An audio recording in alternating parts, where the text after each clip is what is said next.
Bonjour, aujourd'hui j'avais envie de vous parler de la bienveillance. Alors bien sûr c'est un mot aussi beaucoup utilisé, mais je vais vous dire pourquoi. C'est assez nouveau pour moi, pas nouveau parce que j'essaye au mieux de mon possible d'être bienveillant.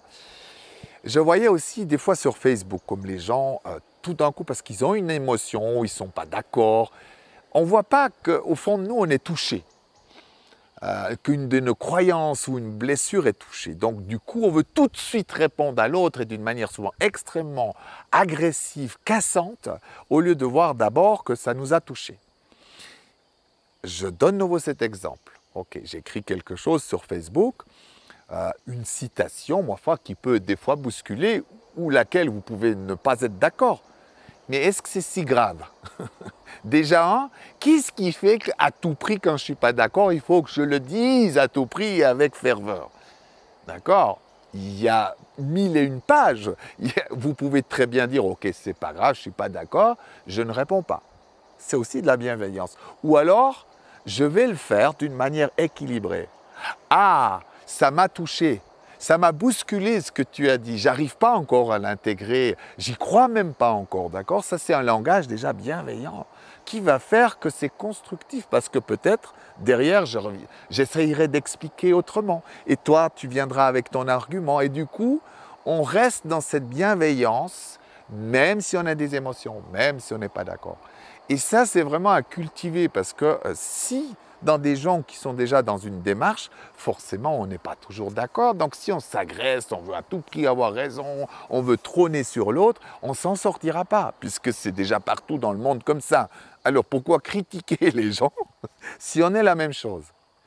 Et encore plus loin, cette bienveillance, elle va servir à quoi? Admettons, justement, on parle de travail sur soi. Je suis avec ma compagne, des fois qui peut-être m'a dit quelque chose qui m'agresse ou qui me déstabilise. Mais si j'agresse tout de suite à mon tour, sans même me poser la question, sans même m'arrêter, je suis de nouveau plus dans la bienveillance. Est-ce qu'on peut se dire que les choses n'arrivent pas au hasard? Égal ce qui arrive, même si quelqu'un est fâché contre nous, que peut-être on a fait quelque chose, ou peut-être que j'ai à apprendre quelque chose. Cette bienveillance va faire que vous osez prendre un petit moment de recul. Ça va même plus loin. Admettons nouveau d'une personne qui m'agresse. Si je prends un temps de dire, écoute, je n'arrive pas à gérer du tout pour l'instant, il faut que je sorte un moment en forêt. D'accord? Il faut que j'aille crier. Ben, c'est de la bienveillance envers moi-même, envers l'humanité, envers les autres.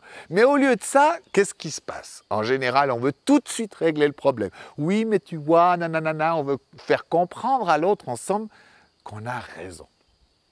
Et c'est ça. Ça, c'est l'inverse de la bienveillance. C'est l'ego qui prend égal. Il a toutes les stratégies. Il veut avoir raison. On veut montrer à l'autre que c'est lui qui était méchant, que c'est lui qui n'a pas compris. Et ça, il faut le remarquer. N'allez jamais tout de suite dans... Souvent, on veut répondre tout de suite quand on est dans l'émotion. Et là, de toute façon, on va avoir raison.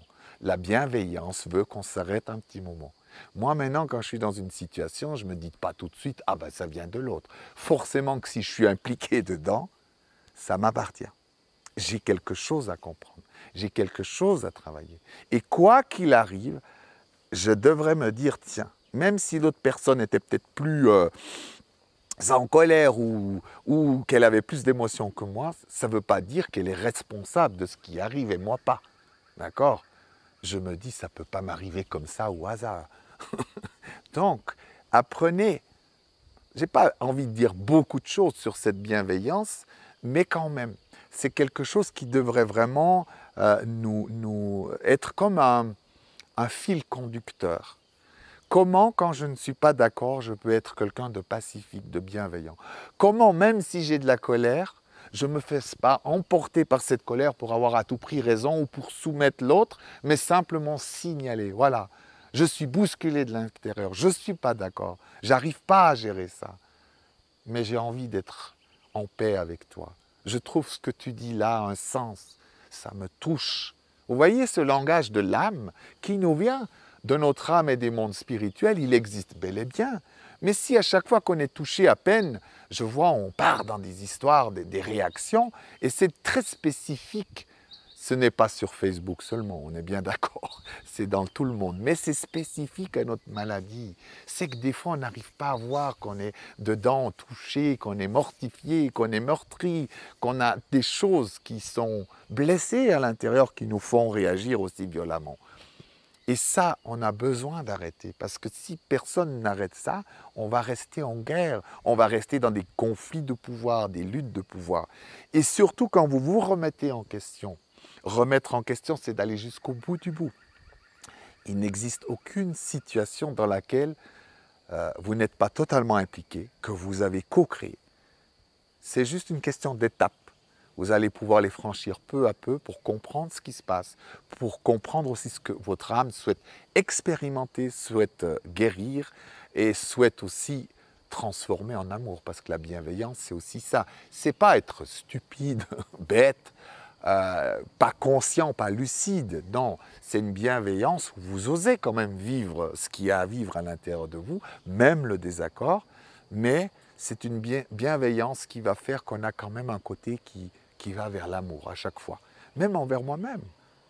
Combien de fois je trouve que je suis malveillant, que je sens que c'est mon ego qui prend le dessus vers moi-même, où je me dis mais c'est pas possible, comment tu te juges encore après tout ce temps comme ça, tu te casses, tu te trouves laid. Ben, juste en faisant cette vidéo, c'est quand même incroyable qu'après tout ce temps, c'est pour ça des fois l'ego reprend le dessus, et bien tout d'un coup il dit bon, t'as été nul, t'as été nul. Et je l'entends très bien.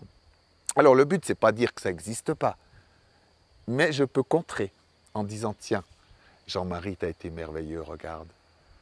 Tu as osé t'exposer encore une fois devant la caméra. Tu oses aller devant les gens. L'âme, elle va dire bravo Jean-Marie, bravo. Elle ne va pas s'arrêter à chaque fois surtout. Donc c'est ça aussi, apprenez aussi. Disons que ce reflet à l'extérieur, souvent, quand on est réactionnel, agressif et on n'a pas cette bienveillance, ça veut dire qu'à l'intérieur, c'est la même chose.